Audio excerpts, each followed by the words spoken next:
لا اي حاجه زي ما انتم متعودين ان احنا بنصر على الرسول عليه افضل الصلاه والسلام. اللهم صل على سيدنا محمد واله وصحبه اجمعين. وبنقول تاج الذكر لا اله الا الله وحده لا شريك له، الملك له الحمد على كل شيء قدير.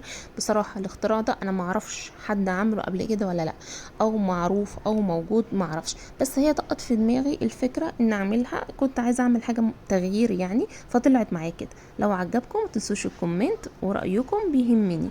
ولو شفتوها في اي مكان دقتوها عجبتكم ولا مش عجبتكم، او اول مره تسمعوا عنها، او شفتوها قبل كده عرفوني، ان انا فعلا ما اعرفش اذا كانت اتعملت قبل كده ولا لا. يلا تابعوا معايا الفيديو. وصفه النهارده معرفش، هو انا فكرت فيها كده، فكرت اعمل مسقعه واحط عليها خلطه البشاميل.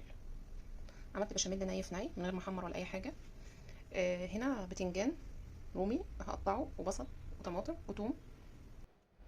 هنا انا قطعت كل المكونات اللي قلت لكم عليها، وحطيت عليها بهارات على الوش، توم باودر، بصل باودر، حطيت ملح وفلفل اسود، كزبره، وقطعت كل حاجه وهرش عليها زيت على الوش وهقلب كله. بس انا حسيت ان الصينيه صغيره، هنقلها في صينيه اكبر.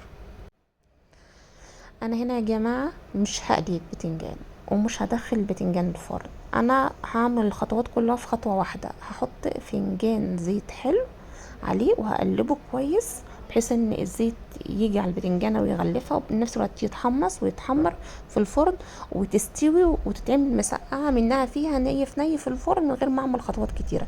انا هنا نقلت الحاجات دي كلها في صينيه اكبر عشان الصينيه طلعت صغيره عليها، وعشان كمان تتحمر حلو كده. وقلبت المكونات وقلبت البهارات، انا ما بحبش احط بهارات كتيره، ملح فلفل اسود، توم باودر، بحط كزبره وبس، والزيت زي ما قلت لكم. وقطعت كل الحاجات اللي قلت لكم عليها وهدخلها الفرن.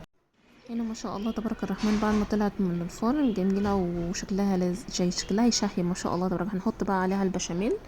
هنا حطينا البشاميل، هو البشاميل ما طلعش كتير بس حلو، الطبقه حلوه ومتناسبه معايا ومع الكميه ما شاء الله. وكان المفروض احط عليها شويه جبنه رومي موتزاريلا، بس تمام مش هتقول لا، او حلوه ما شاء الله تبارك الرحمن.